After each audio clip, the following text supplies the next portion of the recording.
The World Endurance Championship returns this weekend from its lengthy post-Le Mans break with the 6 Hours of Silverstone, and that seemed like a good enough excuse for me to head back into Project Cars 2 to do a simulation of the aforementioned race.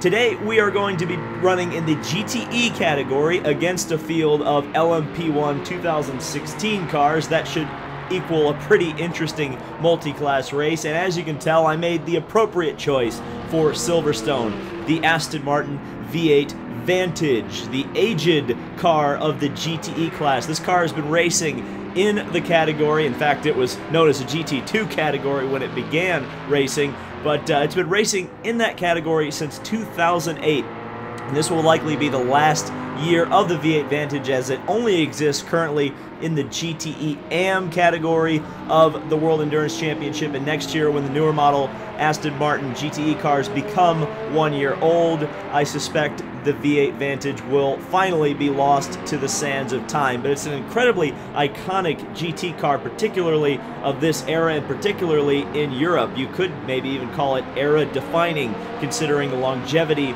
of the model, and of course in the Gulf colors which are provided in Project Cars 2. That's just such an iconic look.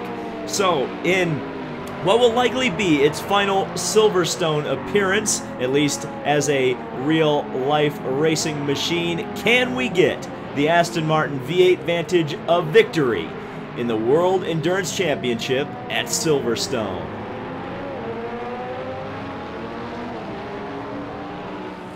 Alright, bringing it down for the start here at Silverstone. Got a couple of Astons in front of me, a teammate in the Gulf colors, as well as a Corvette on the outside, and BMWs leading up the GTE field. And we're underway at Silverstone. Didn't get the best start in the entire world, but I'm at least around the Corvette as I head down into turn number 1. Gonna have that nice outside run on my teammate. Around him I go, at least for now. Dive it up the inside. Can I get one of the BMWs? Oh, I was so close right there, but I pulled it off. Didn't get the best entry into that corner, probably because of how wide I had to go out of the first hairpin, then the second hairpin. That's kind of like a dark, slow version of Maggotts Beckett's. This is such a weird reconfiguration that they did to this track. Of course, the reconfiguration of Silverstone is about as old as this Aston at this point, but just I'm not really sure a lot of the decisions they made when they changed this track. Now on to what used to be the main straight at Silverstone and the first corner. This is always a difficult corner to make. It's so fast, it's hard to judge, and that was a big counter steer through there. Back end nearly stepped out on me through there. Now Maggotts Beckett's. Down into third. Just trying to get the car through there. On the throttle, right out over the grass. And on the curb on the exit to the hangar straight. BMW just behind. That might be the Corvette, already up to 5th in the class, past the Gulf Aston Martin. That's not me. Yep, the Corvette's past my teammate, so that's interesting.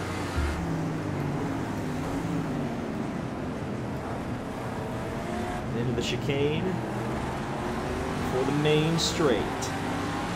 Suspect we'll see the P1 cars twice during this race. I think they'll come through us once every 15 minutes. I think. We'll see. As the BMWs are starting to get a bit of a lead on me here, so I need to see if I can't chase them down. I probably braked a little too early for that corner.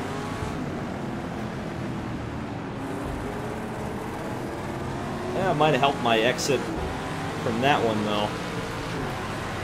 I don't think any of the new corners have names, and if they do, they're not very well publicized, so I apologize if I'm not calling corner names. I'm just kind of like, that corner, and that corner. But once, of course, we get on the old part of the track, it's like, oh, I know what this one is. There's Stowe and Maggotts Beckett's and all these, wonderful corners. Oh, Herman Tilk, never change. Yeah, those Beamers are really getting away. So, yeah, we need to solve this a problem with some speed.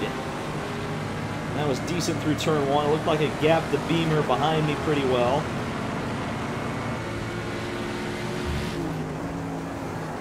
Ooh, just really riding the curves through there. Try to get it to turn in early so I can get on the throttle early, which that was very nice through Maggots Beckett's and on to the hanger straight. Got a little bit of a gap to the BMW behind me.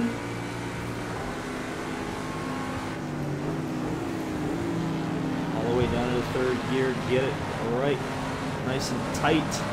Eduardo Freitas is going to be upset because I definitely used a little bit of the exit track limits right there. That's alright. Try not to use this. Any of this curbing out here will just upset the traction control in the Aston Martin. So generally you don't want to be finding high curbs in this car because it just makes it a very unhappy Aston. You want happy Astons when you drive them.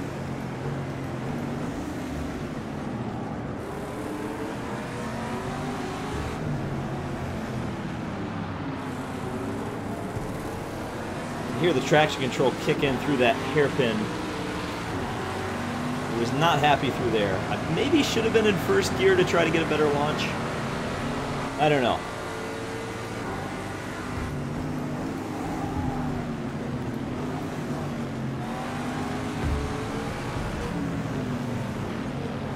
It's a pretty nice sounding car, isn't it, though? We're starting to enter an era in GT racing and really just all racing where the cars just are starting to not sound nice. None of them. You've heard the sound of the twin turbocharged mid-engine Corvette. You will know that that does not produce quite as nice of a noise as the current version does. And neither does the Aston Martin either. The new one.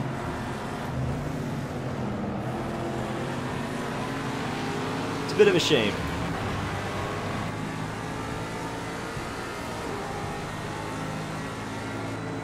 Really glad that I did not get past there. I feel like if I do get past, the floodgates are going to open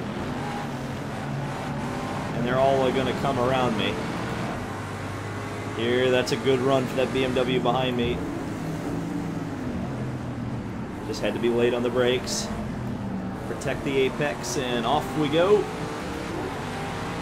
fact, they really got held up there. In fact, I made a mistake because I let the BMW get held up so much that the Corvette came through. And seeing as in the hands of the AI, the Corvette is the fastest GTE car in the game, that's a problem.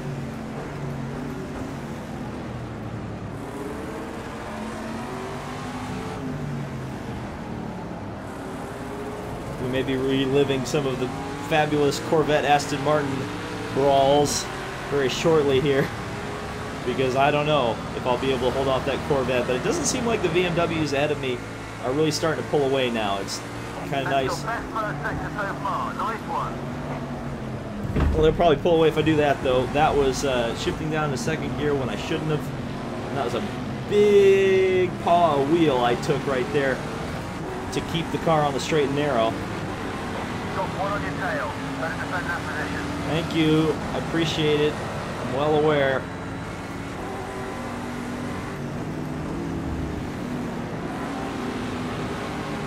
Trying to get through the first corner. The old first corner. Much better there, and I did that time. I gotta focus in here a little bit.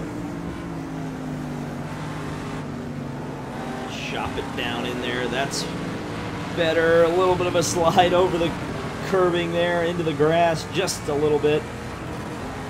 And forgetting to shift up, that didn't help anything. Corvette still coming behind me. Oh, that's a drift. That is literally a drift. Again, I just really probably coming down too early on the gears, and it's unloading the rear end. And it almost sent me around that time. Gotta be real careful about that. And there comes the Corvette. Okay, good consistent pace. You're going to need to pick it up a bit. Let's push hard. Corvette in gray looks like just like Darth Vader bearing down on me here.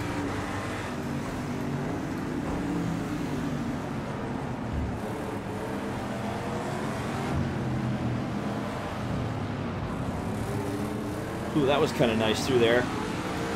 Car never really bogged down with the traction control. I just kept it nice and tight to the apex. And it looks like I kept away from the Corvette just for now.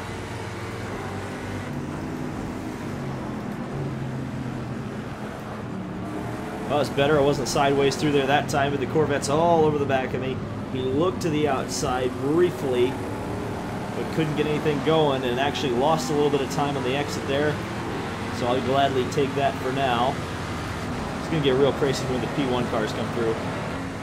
So used a little bit of track limits right there.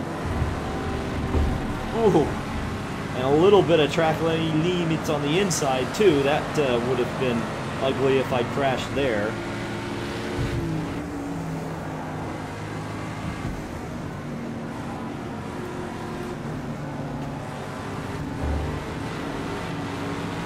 Definitely cut it way too close on the curve there. I was probably mostly in the grass at that point, and here we go, Corvette all over my trumpet, as Jeremy Clarkson would say. I guess we use British terminology since we're driving a British car in Britain, trying to maintain honor.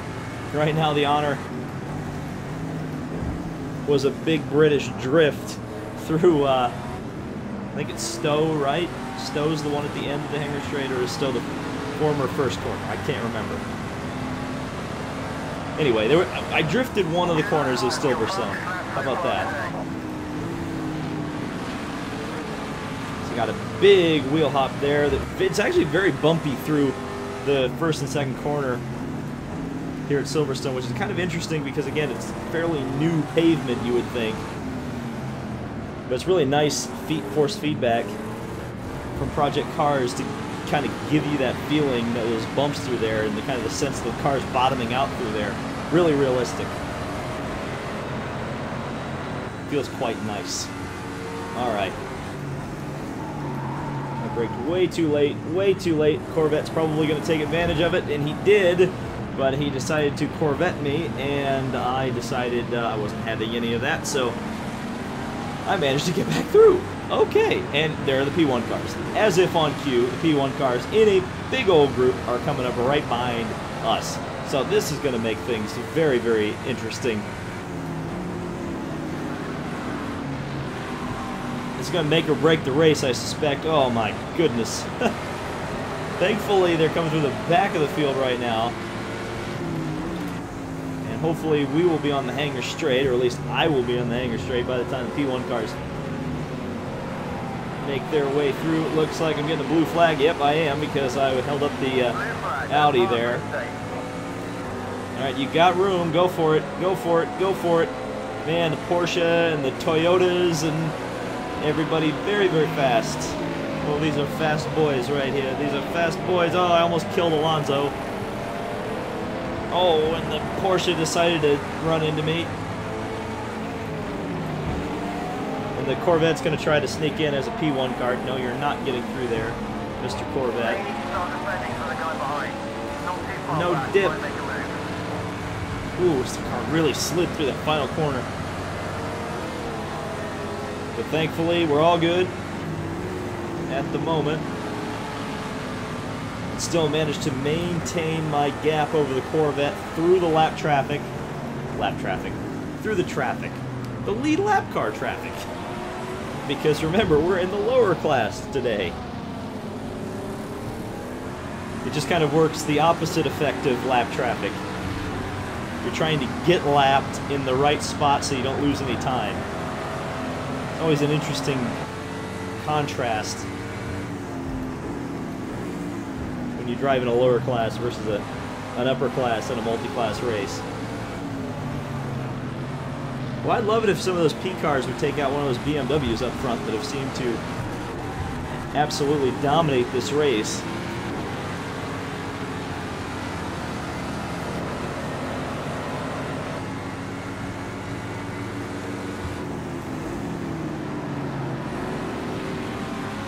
Again, just holding off the Corvette through turn 1. The old turn 1. I swear I'm not doing that on purpose. I'm just stuck in 2008.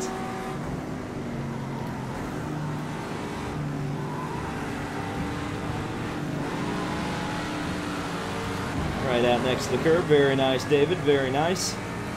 Down the hanger straight. Corvette still not quite close enough to challenge me yet.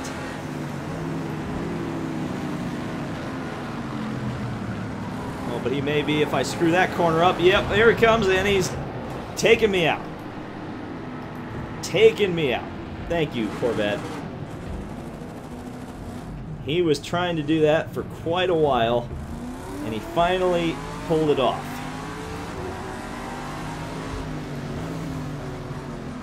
And I pretty much had nothing I could do about that one, except for maybe not outbrake myself into that corner. And the Corvette was coming through one way or the other.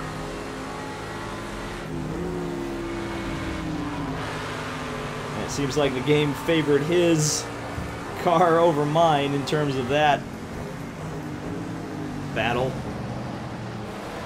Doesn't look like I've lost that much time. I can still see the cars out in front of me, so maybe I can still close this gap in a little bit, because I wasn't running that slow. But now that the Corvette's free, he might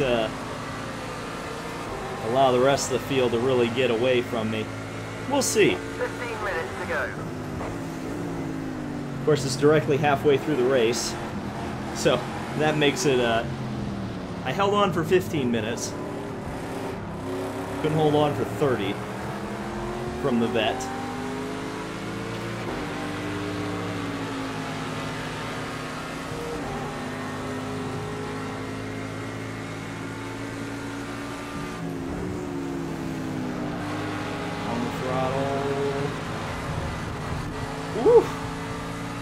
That was a lot of curb there. Probably a little too much curb. See, this is a problem. When you fall behind in a race, the key is to almost not panic and don't like overdrive, because you're just going to lose more time than you would lose than you've lost already. And that's just like that's all mental right there. Kind of accepting that a mistake has happened, or that something just befell you that kind of out of your control, and then you got to regroup and figure out how to not hit that curb and upset the traction control, which I just did right there. Onto the main straight. And there you go. Fastest lap so far. If only I had done that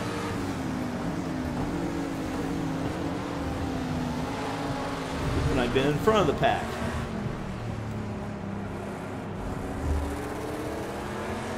It's funny that, again, I got my fastest personal lap of the race after I'd been spun out. I guess the red mist theory does work, though.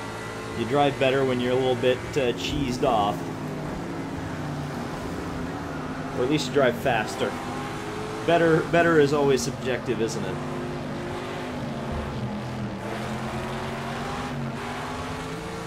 So I bailed out of it just a little bit there, not to hit that exit curb and upset the car.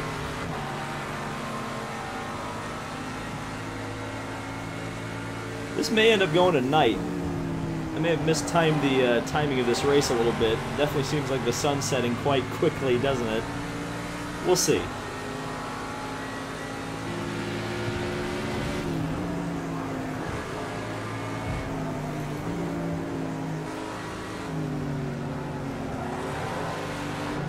This is definitely a GT car, though. And that may sound funny to say, But it seems like a lot of modern GT cars, there's not a lot of movement when you're driving or going through a really fast corner.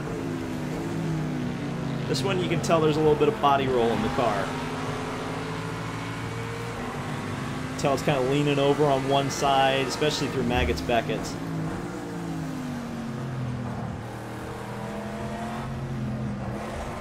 You can also be aggressive on the curbs in this car. Again, it's not like a prototype where it's just like you kind of have to be cognizant of some things. You can bounce this thing over, you know, anything. See? And you can just see it bounce too. Again, part of that's the track. Part of it's the way this car is, just inherently as a machine.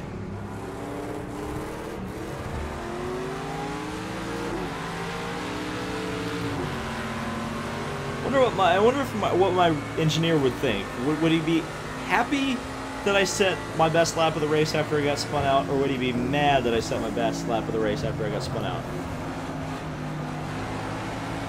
I feel like that could be interpreted two ways. Like, where was that pace when you were out front? And then the other one is, what spirit does he have?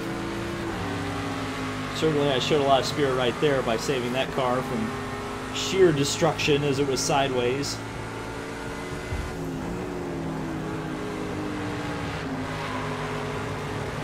Out over the curb! No, no, no, no! Okay. And I bet I've killed it. Yes, I have.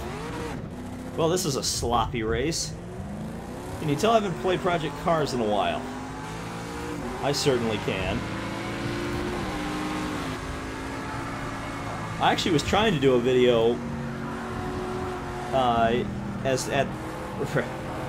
easy for me to say. I was trying to do a video emulating the Le Mans Classic Group C cars and LMP 900 cars. That didn't go very well. Probably part of the reason was because I haven't played Project Cars in a while. I was too busy focusing on real racing things. And when you do that, you kind of fall out of the sim racing mindset.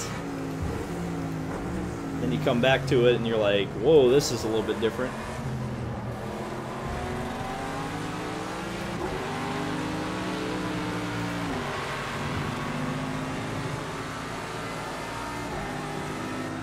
So 10 minutes to go, and I'm pretty sure I already saw the P1 cars somewhat close to me. I saw them just as I looked back there.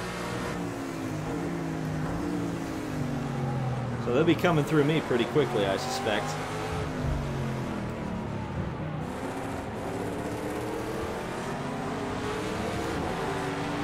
Yep, I think I just saw one come into the shot there.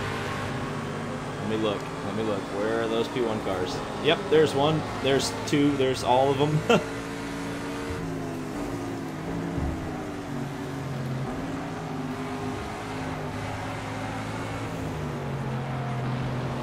think I put like 15 laps of fuel in this car. Probably would have been too much. I think I originally had like 13 in the car, and that would have probably been the perfect amount, seeing as I'm going to get lapped probably 2 times. As long as I don't spin again. Oh boy, they are flying. Man, they are flying up behind me. Oh! Oh dear. Well, they're not going to be denied, because that is a Porsche, a Toyota, and an Audi all going for the overall win. In fact, they're all there together going for the overall win. And that Audi absolutely sent it up the inside of me. And he was not going to be denied. He was coming through there, whether I was there or not. Good grief.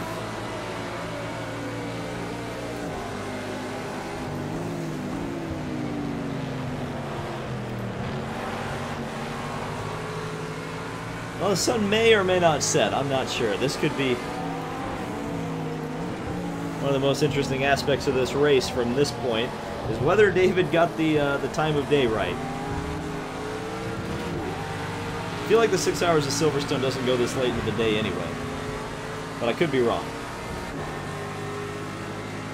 I don't know. I don't go to the 6 Hours of Silverstone. It's hard to watch on the TV in the United States, as we go way over into Eduardo Freitas' favorite part of the track, which is the track limits, or over the track limits. 7 minutes to go. And here's another thing. I believe Project Cars has, or Slightly Mad, or whoever, has made adjustments to this car and its handling, because at one point when I played this car in Project Cars 2, I think I was actually intending on doing a video in it at one point, but it was terrible. It did not handle properly. It felt broken. In fact, a lot of the Project 1 cars that were ported over for this game didn't quite handle properly.